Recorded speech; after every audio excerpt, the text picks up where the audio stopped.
many things when he talks about the fullness of life. It's not, he's talking about the one thing, it's to feel the intensity of being alive.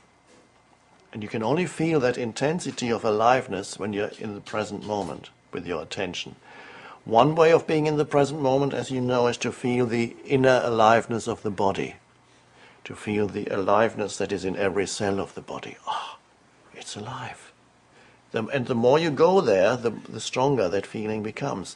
And once you are connected with that, you feel that the world around you is intensely alive too.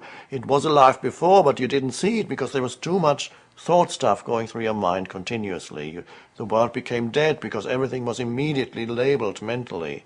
That's a tree, that's a dog. The moment you label it and you don't look anymore, it's not alive anymore. Everything gets deadened through mental abstraction when you go around. The voice in your head immediately calling things names, giving things names. So when you become more present, there's this alert attention with which you meet your surroundings.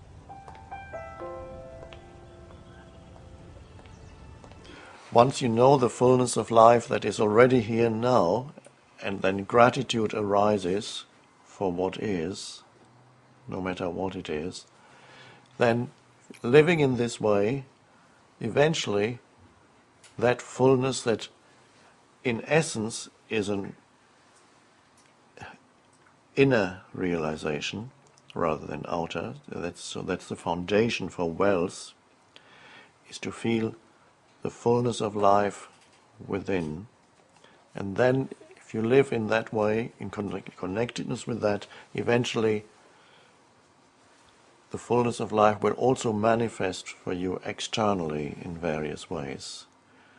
Meaningful activity is a form of wealth. To know that what you're doing is helping other human beings brings an external fullness also into your life, which is a form of wealth. And wealth may also come in the form of things coming to you, more conventional things, home or car or whatever it may be. Those things also come much more easily when basically you already feel the fullness even long before it comes externally. So basically you feel already wealthy when you live fully in the present moment. You never feel really poor. I perhaps spent 10 years of my life at least living what people would say below the poverty line. And I never felt poor. I always felt rich, although for a long time I had nothing, no external possessions. But life was so fulfilling to live every moment, fully present to the moment, that I felt wealthy, abundant.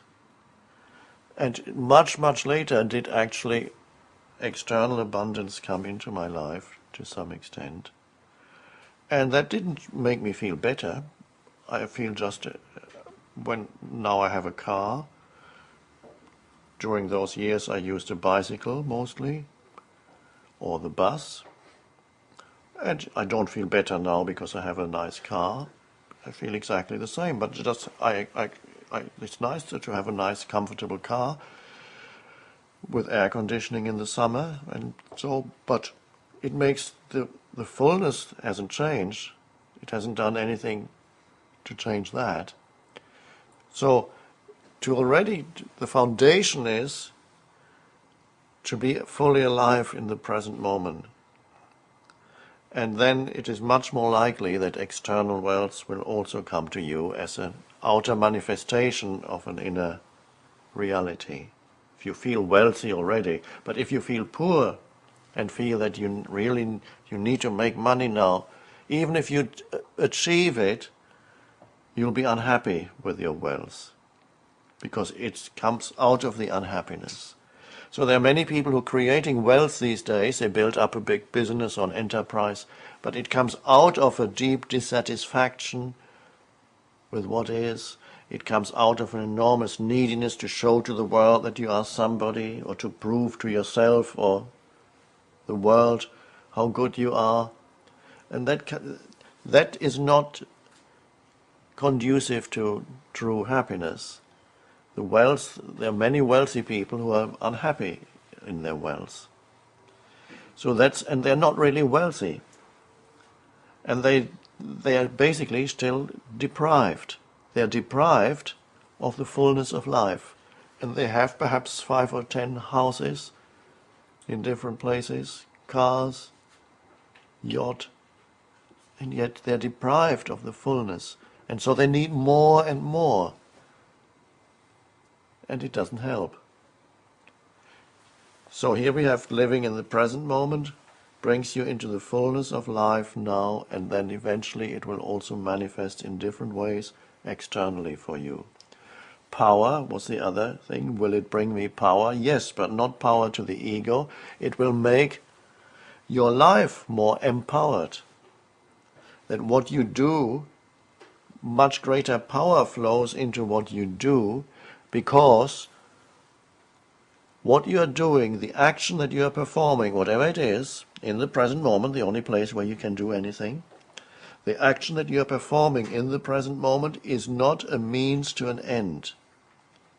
For most people, they are active, but they are active because they want to get there, to that point in the future. They want to, the end result. Their eyes are on the end result. So they may be busy building up a business because they want to become wealthy. But they reduce the quality and aliveness of the present moment because they are reducing the present moment to a means to an end. They give it inferior status. In their minds, the future is more important because that's where they're going to be wealthy.